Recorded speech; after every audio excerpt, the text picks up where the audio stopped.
வணக்கம். என்னுயிரே செல்லம்மா episode 20 promo. தேவா, நான் ஒன்று சொன்னால் நீ தப்பாக எடுத்துக்க கூடாது என்று யசோதா மெதுவாக சொல்ல, என்ன சித்தி, நீங்கள் சொல்கிறத பார்த்தா ஏதோ தப்பாக தான் சொல்ல போறீங்கன்னு நினைக்கிறேன். சரி சொல்லுங்க என்று அவன் சொல்லவும், இல்லைப்பா, நம்ம குடும்பத்தில் இருக்கிறவங்க மட்டும் கோயிலுக்கு வந்து அபிஷேகம் பண்ணுறதா தான் நான் வேண்டியிருக்கேன்.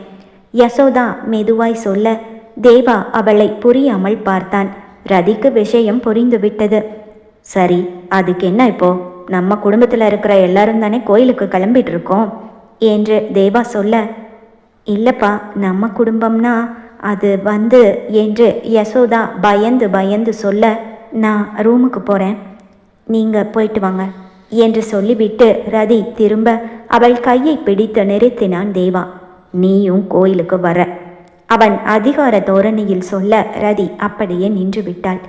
சித்தி, நீங்க சொல்லுங்க, என்னவோ சொல்லிட்டு இருந்தீங்களே.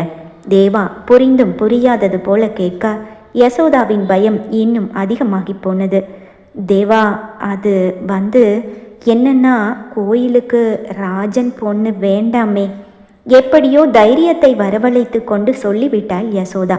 ராஜன் பொண்ணா? தன் நெற்றியை சுருக்கி ரதியை திரும்பி பார்த்துவிட்டு கேட்டவன், சித்தி, இங்கே யாரும் அப்படி இல்லையே என்று சொல்லிவிட்டு ரதியின் கையை பிடித்து இழுத்து அவன் பக்கத்தில் நிறுத்தி கொண்டான்.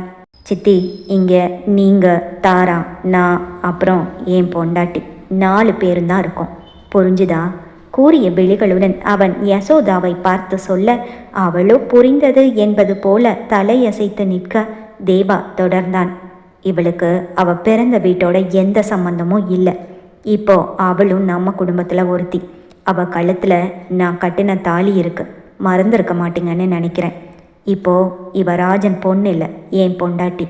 இனிமே இவளை அடையாளம் சொல்லணும்னா தேவா பொண்டாட்டின்னு சொல்லுங்க. ராஜன் பொண்ணுன்னு இன்னொரு வாட்டி சொல்லாதீங்க, புரிஞ்சுதா?